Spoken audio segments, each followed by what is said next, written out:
Yeah, I can see us on it, so it is up and running. We're on YouTube. Okay. Yes, sir. Hey, everybody. Thanks for tuning in.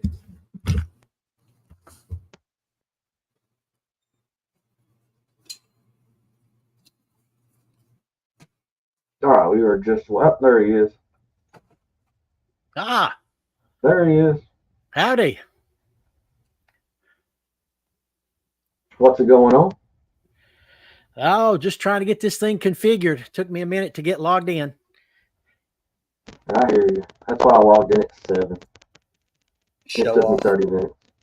Took me 30 minutes. We are live, David. Right? All right. Good or bad, here we are. Good or bad. That's right. Yeah. I don't know. This is our first time live, so I don't know. I'm kind of looking around to the comments. Anybody comments, it'll show up under comments. You guys see that?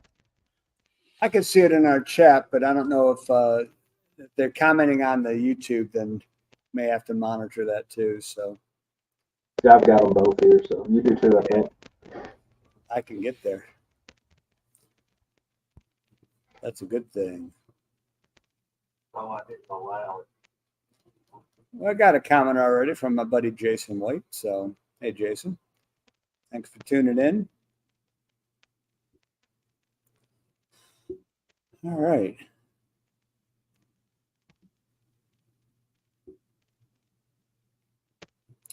But hey, I can see it on both formats. So hopefully, folks are able to catch this and not glitch it or anything too much. Looking good so far.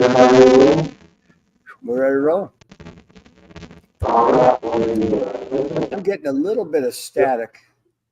Anybody else? Yeah, I'm getting a lot of static from Derek. You get it from me?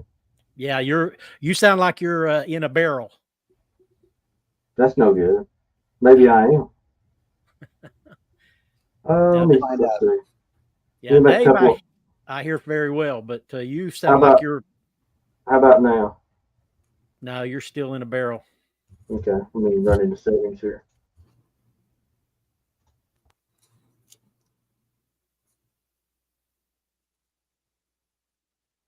How about now? Oh, okay. You're very light, but you're clear. And a little more volume. Yeah, you're slowly but surely getting up there. Barely hearing you there. How about Folks, if you're tuning in, we haven't done very many live broadcasts here, so let us get a few things figured out. That's painfully obvious. Am I louder now? Not enough. No, not enough. How about now? Keep going. Really? How about now? Because I'm on my end. This is like a 10. No. Now, like I said, Dave, I can hear clearly, but you're way, way low.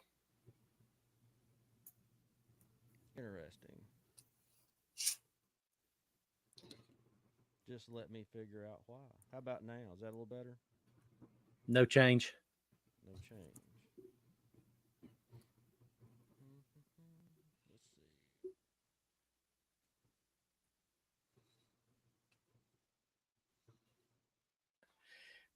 How about now?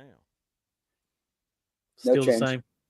Still the same. That's wide open. That's all I got. I mean, I'm coming through pretty loud on the recording end.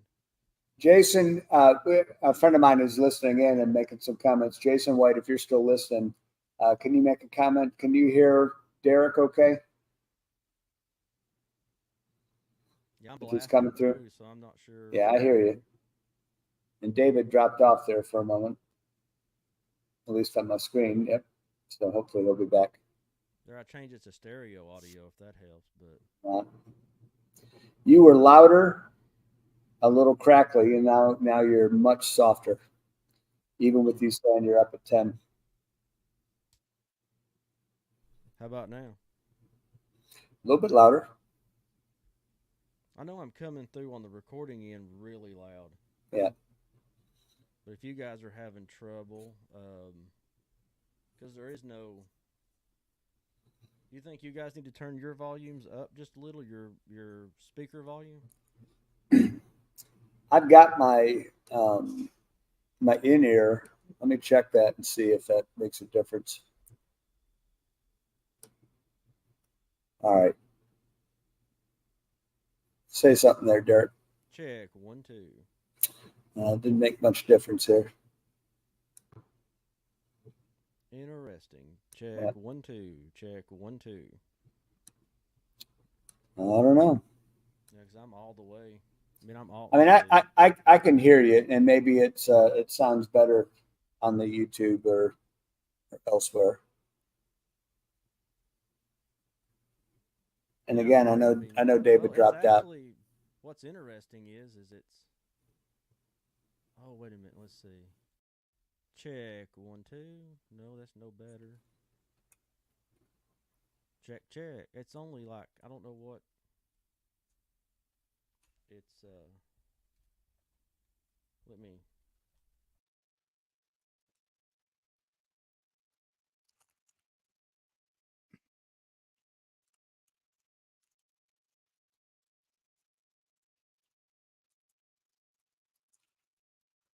Thank you for that, Bruce. Bruce says that my video is a little choppy, and that your audio, Derek, is barely audible.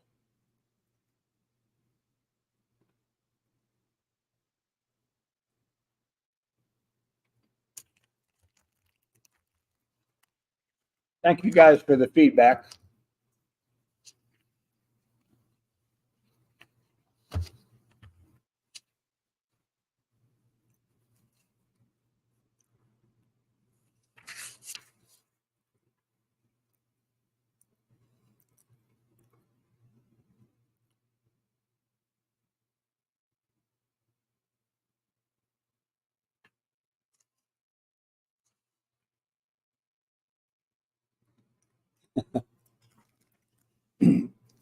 Derek, Bruce is saying that David left because there was something flying over at Try that he had to go check out.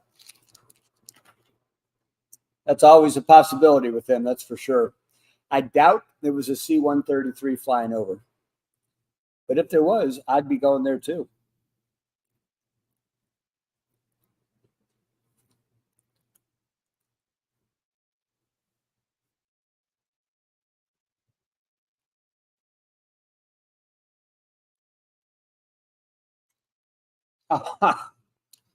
Jason, we'll take a hard pass on that, but thank you for your suggestion.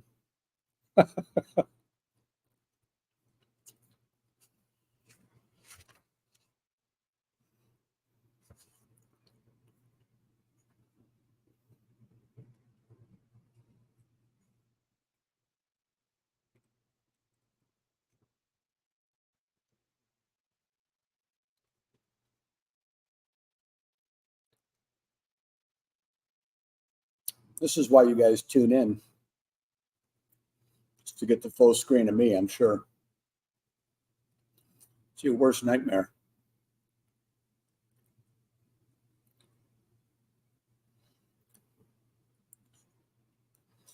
But today's topic, as you can see, is the C-133 Cargo Master. We'll get to that very soon, since we get a few technical difficulties worked out. We will not be reaching out to Elon Musk for help.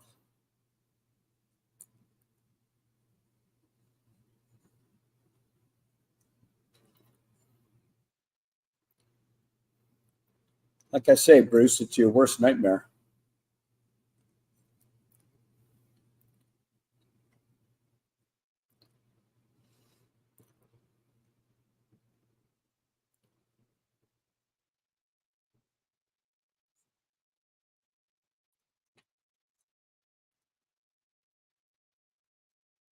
It's an odd looking plane, isn't it?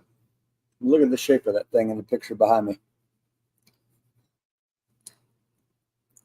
I guess I've just seen a couple of these. Bruce, you and I saw one in at Rantoul, I think, a couple of years ago. Of course, the one at the Air Force Museum. An odd bird. Turboprop. did a pretty good job carrying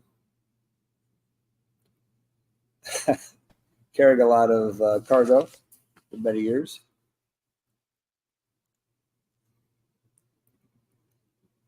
Oh, look just like that. How am I sounding now? Oh, there we go. That's You'll never guess of all the things that could go wrong. I had a bad USB cable. Uh-huh. Good fix then, because you're coming in 10 by 10, as they say. As much as this microphone cost, I better be. Well, Well, technology. worth it. All right, now I'll make a couple adjustments and we will go with it. I've got no video of you. Let me see what's going on there. This is great.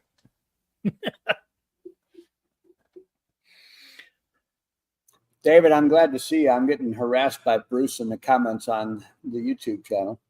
Oh, are you? Okay, I don't have comments up, so he probably can get away with a lot then. He's taunting me that I was doing the show by myself briefly. Well, the program wanted me to log in, and when I tried to log in, it logged me out. But that's a new program. That's what happens. That's what happens. I had to For time. download it with this platform. It was acting like it had never seen it before either. So Yeah. that's how it works. Thank you, Jason. Jason is telling us that he can hear us much more clearly, which is all I wanted to hear.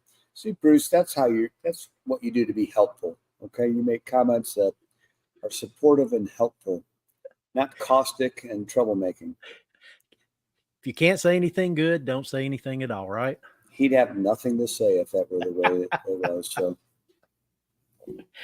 Oh, man. that's not true. Now, we did have Bruce as a guest with us one time when we were up at the Tennessee Museum of Aviation. Yes, we did. Next time we might turn his mic on, but it's good to have him there.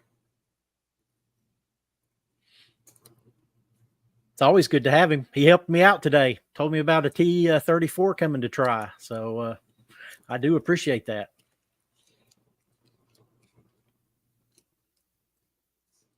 I'm still working on my video. Okay. Stand by. It's a very nice generic icon you have up there right now. Is You look very good. Oh, hey. Look at that. There we go. All right, I guess since we're 16 minutes in, we might as well get started, right? Let's do that thing. Thank you guys for waiting. I mean, that would make sense. All right, we'll do a countdown and we'll roll in. All right.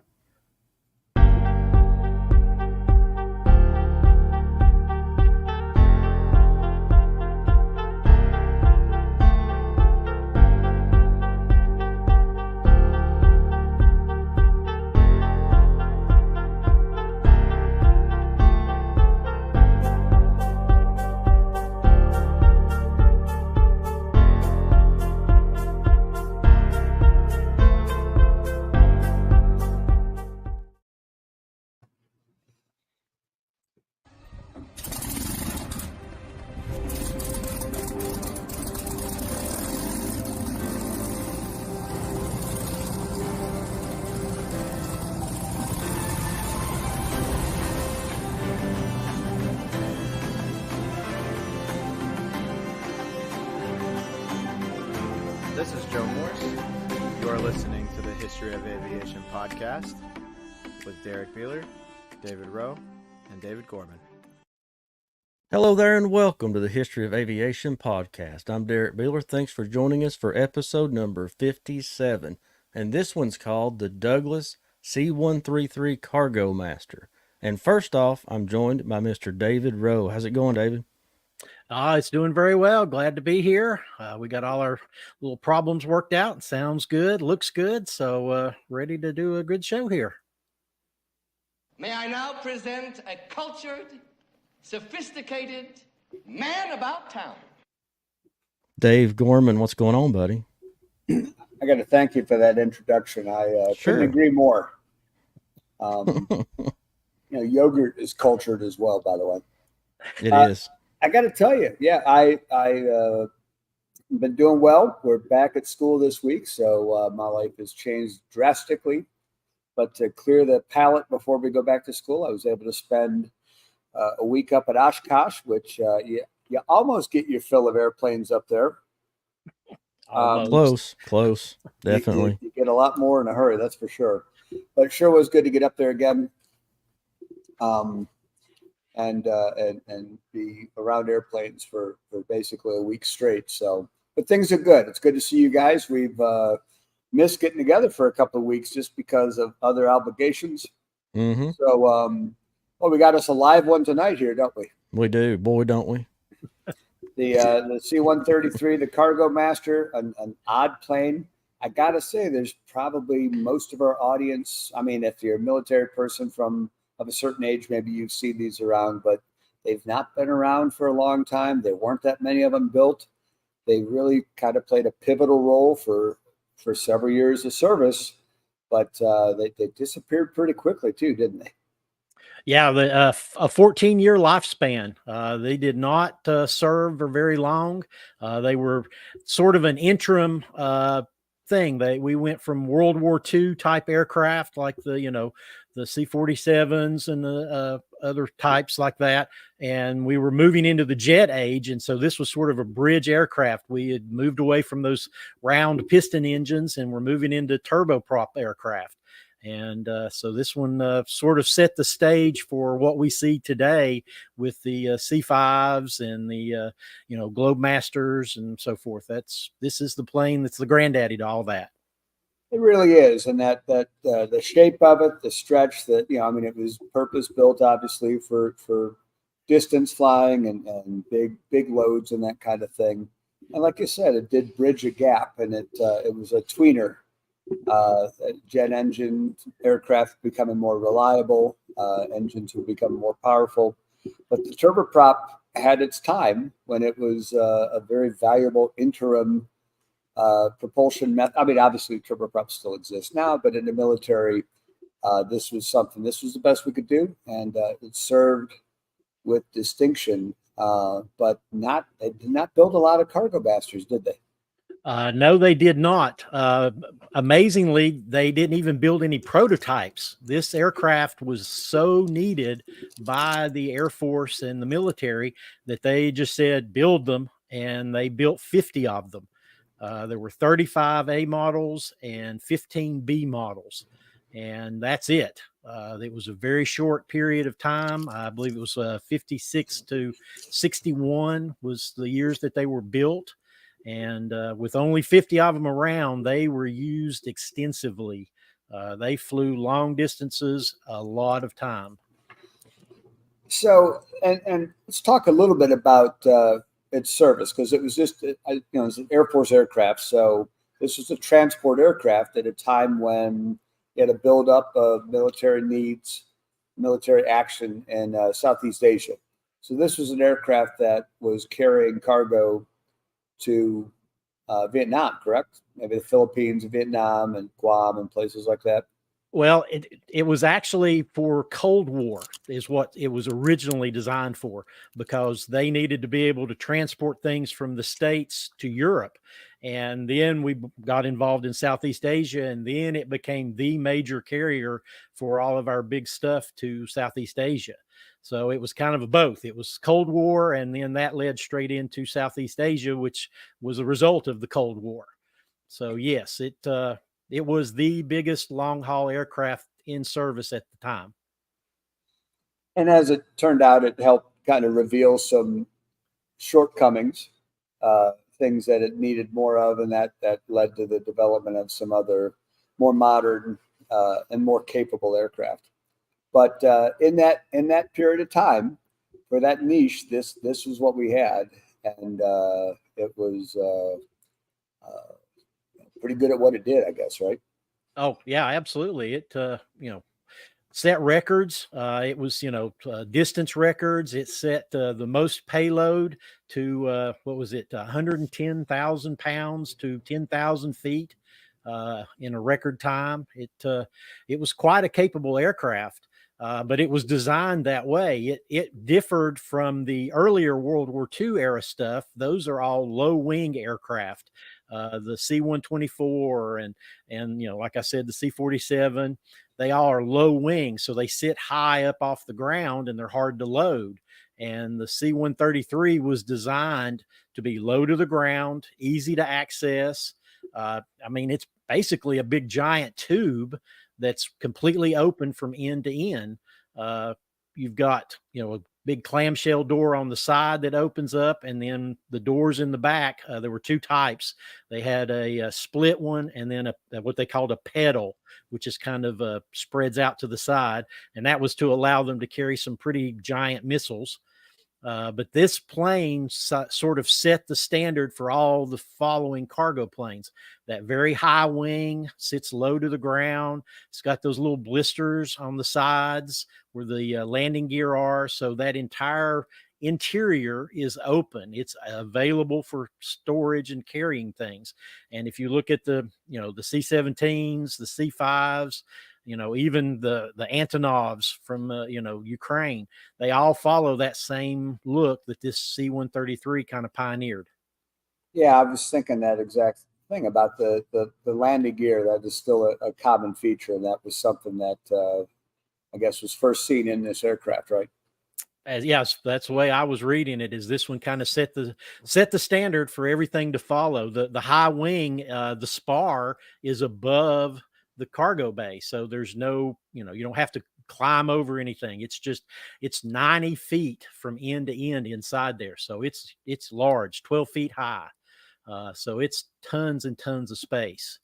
So you mentioned about some of the cargo that it carried, and I had been under the impression until I was doing a little research on this that this was an aircraft designed to carry missiles, and they said really that wasn't the original design used for it. It became that. It was something it was capable of doing, but it wasn't designed to haul ICBMs from place to place.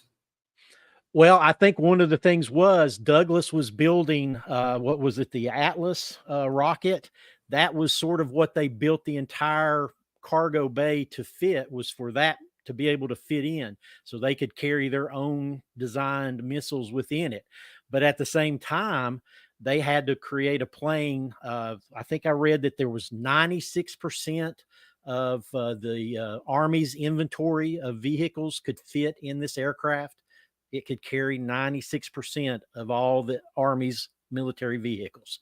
So not only was it there for that missile, it was there for basically everything the Army owned. Did you see anything about this? I did not find anything about it being used for like airdrops. No, I did not see anything about that because from what I was reading, this plane has a history of some accidents, and so they did not use it as a troop carrier very often. It could hold up to 200 troops, but from what I understand, with its accident record, they shied away from actually using it for that capability. I think they stuck more with like the C-130 for parachute drops. This was more strictly for cargo carrying purposes. Well, and as you mentioned, it set records with time to climb and load to altitude, things like that it was very capable of. Yeah, one of the interesting things I read about it, this with the C-133, they developed what they call the 463L pallet system, which is a standardized pallet that is still today the standard for aircraft. So it was designed and tested on the C-133, and it became the operational standard going till today. It's set records, and it set the standard for how we operate today. So it really is interesting because, as you said, the limited time period that it was in use, the very limited time it was in production, the small production run, and it still left its mark in some pretty significant ways. Yeah, absolutely. I did not know personally a lot about this aircraft. I think I mentioned at the top of the show seeing one up at the U.S. Air Force Museum in Dayton. Bruce and I saw one in Rantoul that's since been scrapped, unfortunately. It looked to be in great shape, but the Air Force Base Museum that it was at was it was all being moved. The base was being shut down, and so they moved out what they could, and there was nobody looking for a 60-year-old transport plane, unfortunately. So it got scrapped in place. But I have a friend that you met him in St. Louis. My buddy Don. His dad was an F-111 pilot, but before he was an F-111 pilot, he was a C-133 guy. Oh. And I was like, how in the world do you go from one to the next? There's not a lot of cross training, but not a lot of commonality between the two systems. Yeah. And I was just fascinated with how that happened. And I'll tell you that Don told me a little bit more about it, and I'm struggling to remember all the details. But I know that his dad was probably happier doing all the zoomy stuff in the 111, but flying in California out in the high desert and everything with this big old cargo plane, and he made some trips out to Southeast Asia in a 133, and then later got to make some trips to Southeast Asia in a 111. So. Well, I mean, I would much rather be in the faster ship. So, but the C-133 was absolutely necessary just to get the materials over there. And that was the whole purpose. I mean, this thing could fly up to 4,000 miles. I think with 50,000 pounds, 4,000 miles, it could take 100,000 pounds for 2,000 miles. So, I mean, it had some pretty long legs. It could go a long way. And it flew, with those turboprop engines pretty quickly. What was it? 359 miles per hour maximum speed and 323 cruise. So, I mean, it could move along pretty well with a big load. Did it have aerial refueling capabilities? I do not believe so. I believe this was a little bit before that became the standard. So that was something that, again, when you think about C-5s and C-141, some of the replacement aircraft that had that capability, that was just something that was coming on.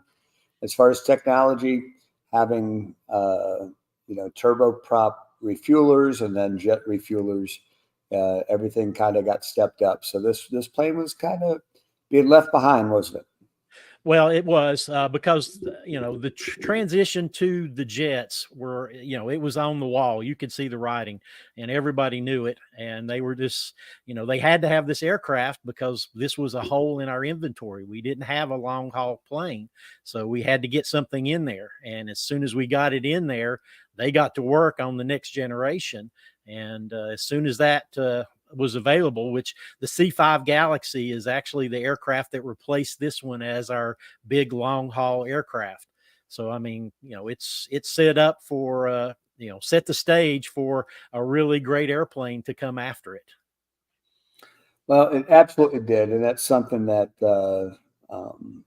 it held its own for as long as it could. And then, retired, I guess, somewhat gracefully, but like I said, there are a few examples still around.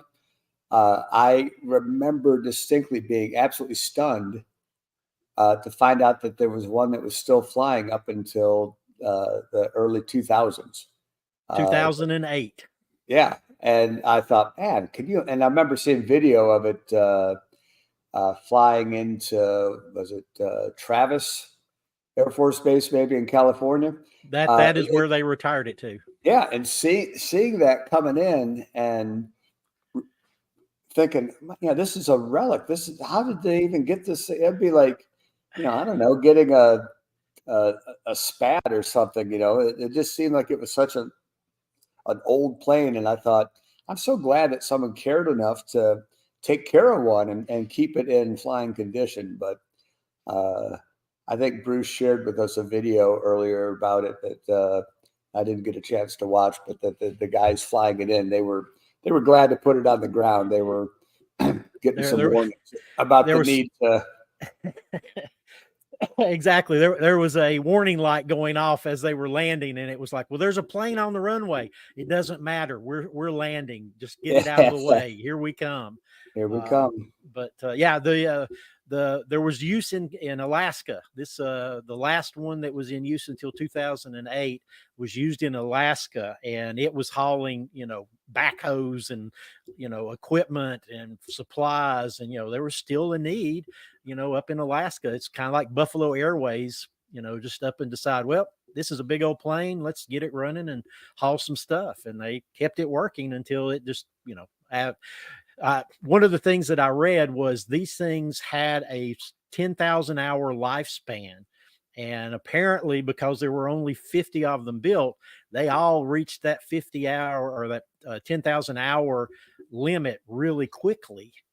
So they had to do life extension programs, to 15,000, 17,000, and ultimately, I think 19,000 hours. And these planes did suffer from some structural fatigue, and they had some of the accidents regarding it are based on that structural, the vibration. Matter of fact, they discovered that one of the aircraft cracked around the clamshell doors in the back, and that's why it crashed. So their solution to fix it was to put, I'm going to say, a rubber band around it. They put a band of metal around the back of the tube of the airplane to strengthen it, because that was a weak area in the aircraft. So, the plane was just used up. They used it until they couldn't use it anymore. I got to think, if you're the pilot and you're doing your pre-flight inspection and looking at everything on the outside before you go through your checklist on the inside, and you see this metal band back around the rear of the fuselage, and you're like, okay, without that, my plane could come apart. And Right. I feel a little bit better, but is that you look around on the tarmac, and none of the other planes have a big metal band holding it together, but No, the interesting part there, I watched several videos, and a lot of them mentioned that. So there's 50 of these aircraft that are built. There were 10 lost. So that's, a large percentage of the aircraft, but that's sort of a statistical anomaly because there is so few of the aircraft. So, it's still a lot of planes to go down, and most of them went down over water. I think there were 4 or 5 that crashed in the ocean. So no one could go get the aircraft and study it and figure out why they were coming down out of the air. Some of the things were icing. Apparently the left wing had a bad tendency to stall first and put the airplane into a spin, kind of similar to that aircraft that just crashed in Brazil. These are big planes and they're hard to stop when they get going. There was also some issues with that Curtiss propeller. There's a 3-bladed Curtiss propeller on the front that would overspeed, and the gearbox would blow up. And so there were some problems with that. And I know, Dave, your dad wasn't a big fan of Curtiss props. So here's another example of a Curtiss prop that wasn't really, I don't know if it was design or materials or what, but it's a Curtiss prop that it had its problems. He said there was no worse combination than a Curtiss airplane powered with Curtiss propellers. I'll always hear him say that because he just couldn't stand it. But, there may have been something to it. I don't know. Well, who knows? But, I think, was it 18-foot props? I mean, these are gigantic propellers on this plane. But, it's as much weight as it's carrying. Those turboprop engines have got to produce a lot of power.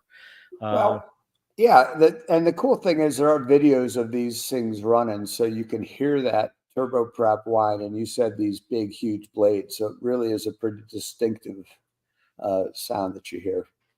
Yeah, absolutely. A really whiny sound. They are Pratt & Whitney T34P9W turboprop engines. That was going to be my guess. Yeah, exactly. But Pratt & Whitney, that's, the good engine maker. 7,000 horsepower each. Right. There's 4 of them. So that's a lot of power. And I watched a video of one of these taking off, and it wasn't loaded, but at the same time, it just floated right off the ground. It was pretty amazing. It didn't, point up in the air. It just kind of lifted out like a B-52 does. It just kind of lifted up and just off it went. There it goes. It was amazing. I guess another thing that surprised me, and we've talked a little bit about its speed and that it was a pretty fast, for what it did and the realm it operated in, it was a pretty fast airplane. I was surprised that it didn't have a higher ceiling as for a pressurized aircraft. It was not above 25,000 feet, and that's 23,000. Yep.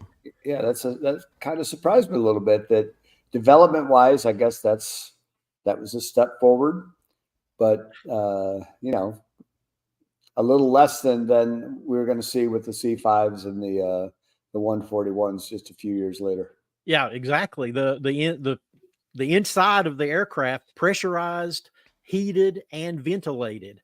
So I mean, it should have been able to go much higher, but obviously that 20,000 feet was the optimum height, and that's where it operated at.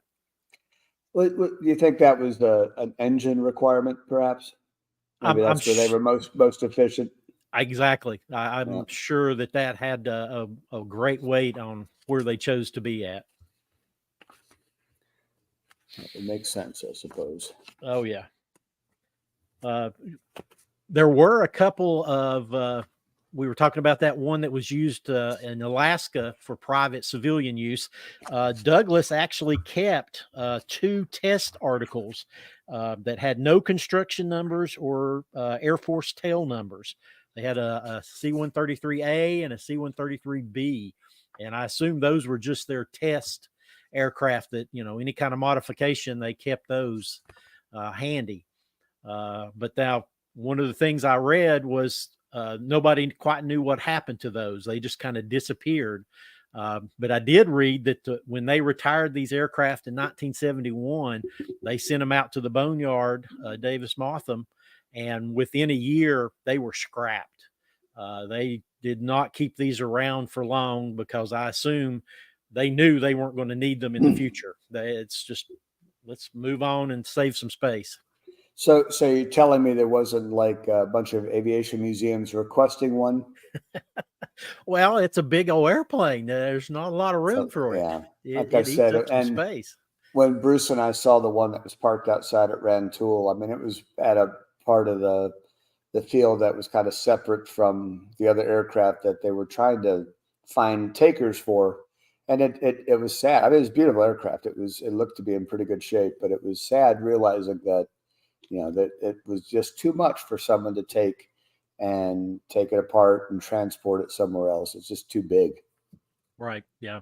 There are, what did I say? 4 that you can see. The National Museum of the U.S. Air Force, Dayton, Ohio, Pima Air and Space Museum in Tucson, Arizona, the Air Mobility Command Museum at Dover Air Force Base, and the Jimmy Doolittle Air and Space Museum at Travis Air Force Base in California. And there's apparently a couple that are in storage, but I don't have any more information on that. So they're out there. You can see them and just see how big they are, but they're spread out. Dover is one of the bases that they operated from. So it was Dover and Travis Air Force Base. That was the two bases that when they were operational, that's where they operated from.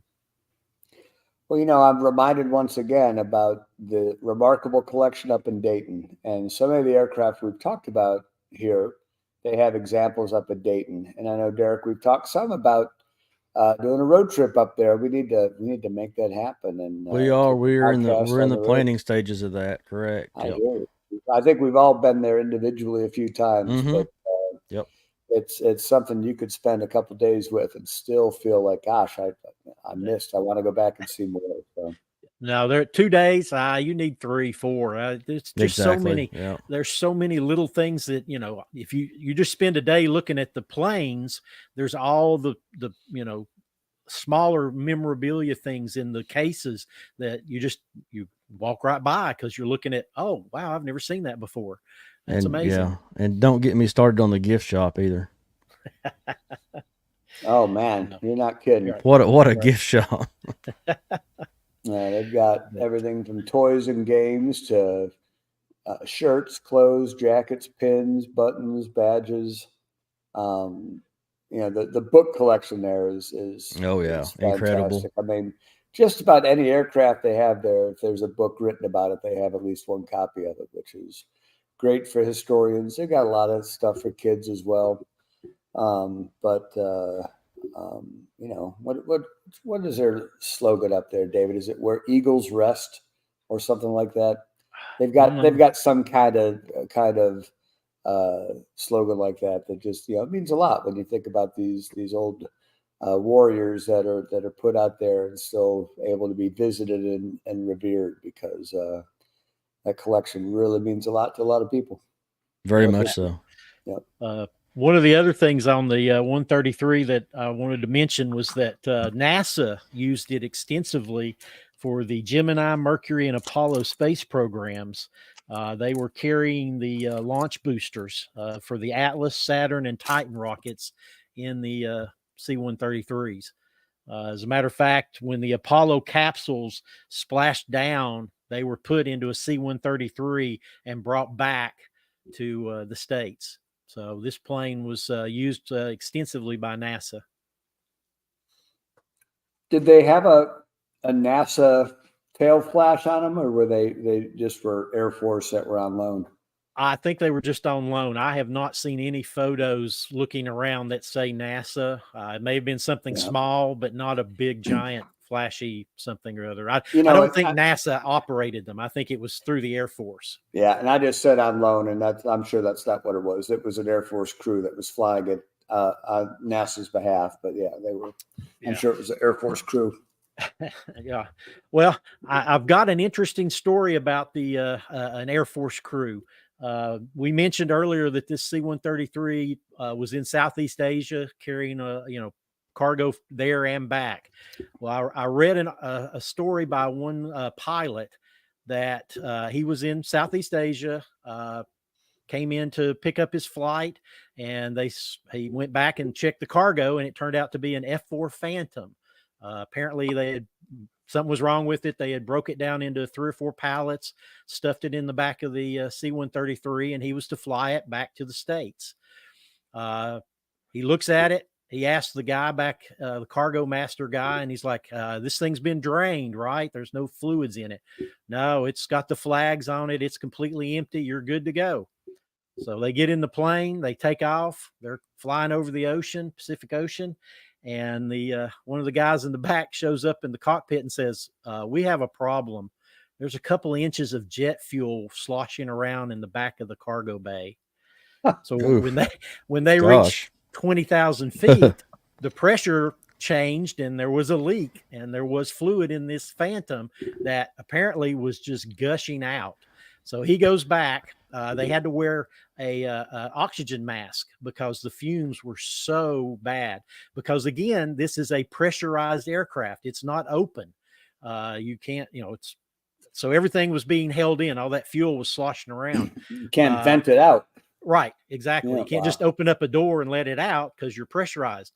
So he goes back, tells his co-pilot, drop us to 10,000 feet so that we can open up the aircraft, and do not use anything electrical. Do not use the radio. Do not do absolutely don't open any doors. Don't do anything. This plane is a bomb. Yeah, the captain is illuminated with no smoking light. Yeah, really. And the co-pilot's like, well, don't we need to contact ATC and let them know that we're dropping to 10,000 feet? We're not where we're supposed to be. And that the captain was like, no, I don't care. Do any spark and we blow up. No, we'll contact them when we get close and use I think he said the UHF's channel. So anyway, they go back, they get mops and brooms and towels. They're sopping it up into buckets. They get down to 10,000 feet and they open up a little panel or something on the side, and they start dumping it out, cleaning it up. Well, sure enough, they get to Hawaii. They're getting ready to land, and they contact ATC and say, hey, we've got an issue. We're coming to land. And their ATC's like, we thought we lost you because, again, as we discussed before, there was a history of these planes disappearing over the ocean. And so they were like, well, we're glad you're here, but all right, come in and land. So they land the aircraft, park it, shut everything down. And one of the ramp hands comes walking up as these guys are getting out. And he's like, hey, you all smell like fuel. You've got a fuel leak really bad. And the pilot's like, oh, you think? Yeah, no kidding, buddy. So he goes, Man. get this Phantom off of my plane. They spent 24 hours with every door and panel open to air it out. And they said, we're not taking this Phantom any further. Somebody else can do it. They got in their plane 24 hours later and they flew to the States and left it behind. They said, that's it. The captain was like, I'm not taking this thing anywhere. Somebody else's problem. Well, he's very lucky, and it's good. I think his crew showed some pretty good discipline, figuring out what was going on and alerting everybody. But you're right. They lost several aircraft over the ocean. That could have been another one. Exactly. And, we will never know what happened to the ones that we don't know about. But this pilot, this is something that shouldn't have happened, but yet they dealt with it, got this plane in, and, saved everybody and everything with it. So, well, I know we're getting close to wrapping up. I do want to mention that Brucepedia has weighed in and given us some background. You had mentioned earlier that there were a couple of 133s that were in storage, and he confirms that at Mojave Air and Spaceport. And both of these are ex-Air Force. They now have N numbers. They're owned by Cargo Master Corporation, which is based up in Anchorage, but they're not flying. I'm sure. I bet we can find some current pictures. I would hope that there are some pictures of those. Be interesting to see what they look like. See one that could possibly fly again. Who knows? With a lot of green dollars, yes. That's a whole lot of green dollars, and very huge amount. We'll start a telethon soon to return the Cargo Master to the sky. Excellent. But yeah, it's a great airplane. I did not know a whole lot about it. Had seen it obviously at the museum in Dayton and was aware of it. But this was a nice, interesting deep dive into some of the details about, an aircraft that had a short life, but an interesting life. I think I walked through this before I knew what it was up in Dayton. I didn't know what the plane was. It was a long time ago.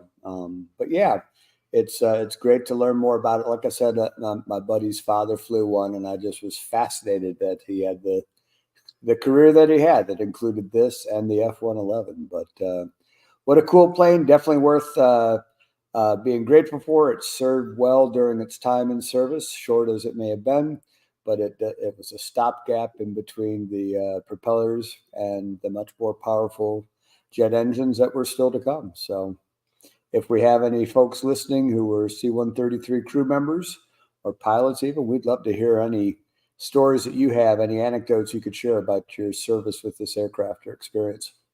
Absolutely. Yeah. Don't you just want to, when you say C and 1-3, don't you just want to say C-130? Well, that's because they're still here today. The C-130 was developed and built at the same time as the C-133, hence the closeness of the numbers. The C-130 actually came first, but it is a tactical cargo aircraft, where this was a long haul cargo aircraft. Yeah. But we still have C-130s today. You can walk outside and probably see one flying over, especially if you're around Atlanta or, any military base. They're out there. You'll see them everywhere. So that's very common for us to see, oh, there's a Herc. There's a C-130. Yep. C-130, yeah. It rolls off. So, David, what do you got going on over at Aerofoil? Thanks to Bruce. He gave me a tip today. I was out shooting a KC-135, refueling a P8, and he goes, hey, there's a T-34 Turbo Mentor headed toward Tri-Cities Airport. And I got in my car, drove a little fast, and got to the airport. I didn't get there in time to catch the landing. I did catch a little video of it flying overhead. but I did stick around for the startup and the takeoff. So I've got some really great pictures of I assume it's active duty. It's got a U.S. Navy number. It's a very, very pretty Turbo Mentor sitting at Tri-Cities Airport. And that's on my Facebook account, Aerophile, right now. So please come check it out, and I'll have a video of it up shortly. Well, that's fantastic. Absolutely. Yes, it was. Today was a good day. That was something that you don't see often. And like I said, this thing is really immaculate for an active duty aircraft, which I didn't think there were any, Turbo Mentors still in service, but it shows up as an actual, Navy aircraft. Definitely have to go check that out. And, Dave Gorman, you've just been to Oshkosh. You got anything for us on your social media? I'll tell you the thing about Does he Oshkosh. ever? Oh my gosh! I sit there and you're watching aircraft taxiing, and you're pretty close, and so I had my phone and was taking video. A lot of times it's just aircraft taxiing, but there's so many, and some of them they're on you before you even notice it, which sounds funny, but I mean it's just a constant parade. Right. So I'm get my phone out and trying to get it on as quick as possible. There's some aircraft I've never heard of before, never seen. I get home, I upload the video, I start zooming in to see what the end number is, and sometimes I'm guessing. There's some aircraft that I've never heard of before, some really unusual, strange looking rare aircraft that I took video of, and I'm like, what in the world? I mean, I kind of, I was just shooting video. Who knows what you're going to get? It's Right. kind of a fun thing to have, and again, a bit of a nice problem to have. But I think I uploaded 40 or 50 videos that some of them are 2.5 minutes or so.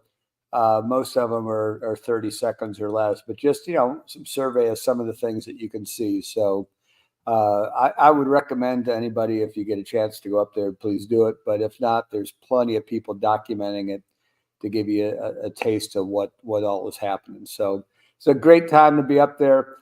In some ways, it was a little less than other years, but it's still Oshkosh. We got to see Frecci Tricolori, the Italian jet team, put on a performance, and they were fantastic. The Snowbirds, just a lot of great stuff. So it's a great way to end the summer, like I said, and get ready to start the school year. So you could go to Gourmania videos on YouTube, and that's where you can find a link to just way too many videos, but check them out. None with the production videos of Mr. Aerophile, who spends a lot of time getting it just right and hoping he doesn't get stuck with any copywritten music. Well, I'm sharing some copyrighted music for the next 2 months. It will be Thunder Over Louisville air show videos, and there's at least 2 of those that I'm sharing my monetary gains on, because there's background music. It's it. Can't do anything about it. Now, so Thunder Over Louisville just happened. Is that correct? Is that why you're just getting these videos up? Yeah, it just happened back in April. Okay. But when you're putting out, about 20 videos, it takes time to get them all put together. You and your production values, but my gosh, it's worth it, and you'll get a great look at a Turbo Mentor and so many other things. So. And speaking of that Italian team, I'm planning on driving to Virginia Beach to watch that in a couple of weeks. So I'm going to take my shot at seeing them fly.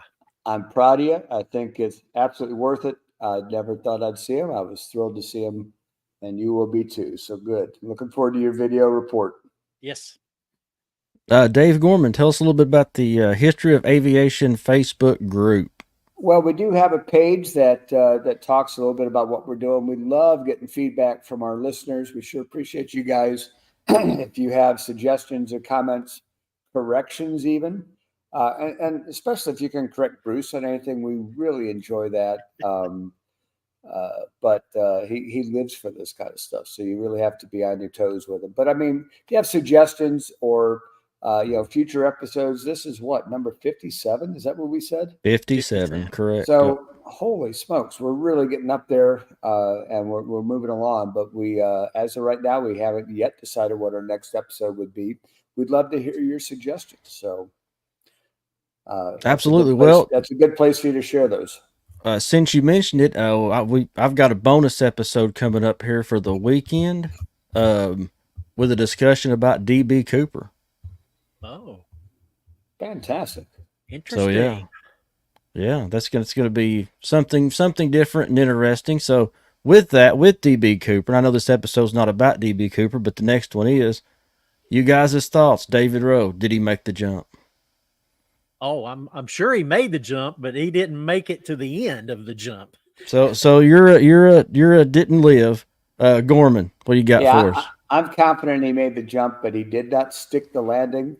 You're right. And Right. the Russian judge really scored him low. So, yeah, those were the times, though, right? What was it 1971 when this 71. this happened? So Thanksgiving Eve. it was a different world, but the legend lives on. No Because more we'll- aft stairs. We'll never know. He ruined aft stairs for everyone. Yes, he did. It's the Amelia Earhart. We'll never know. You never know. And you can catch all the History of Aviation podcast stuff right down below in the comment section, or if you're watching live or watching the video, you can see it right up there on your screen. Enjoyed it, guys. Absolutely.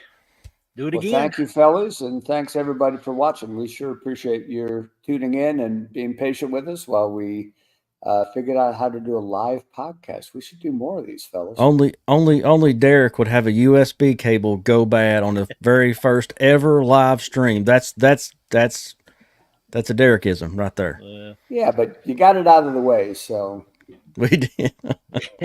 It worked out. It worked out. I appreciate On it, to the guys. next one. Yeah. That's y'all right. Have a great evening. Thanks for joining us. take care, folks. All right. see ya. For David Rowe, Dave Gorman, I'm Derek Beeler. Thanks for listening to the History of Aviation podcast.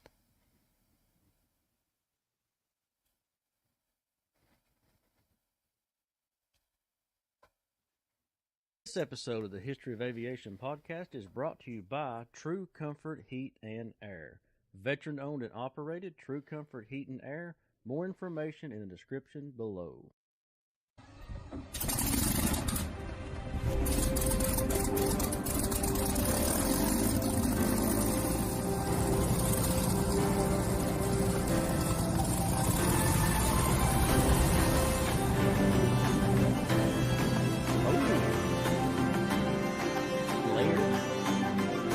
This is Joe Morse. You are listening to the History of Aviation podcast with Derek Beeler, David Rowe, and David Gorman.